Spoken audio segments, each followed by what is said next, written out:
Hello guys, merienda ba ang hanap mo? Eto para sa'yo, sotanghon gisado for today's video.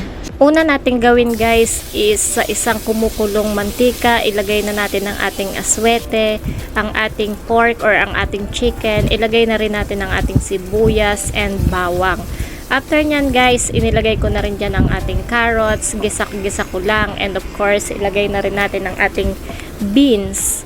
At lagyan natin ng oyster sauce and ang ating toyo.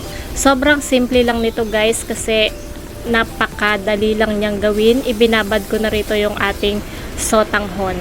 Nilagyan ko na rin pala siya ng nor cubes at nilagyan ko na rin siya ng ating paminta. After nyan guys, nilagay ko na yung ating binabad na sotanghon at pinagsabay ko na dyan yung ating repolyo. So that's it guys. Ayan na ang ating sotanghon gisado. Sobrang easy and sobrang yummy.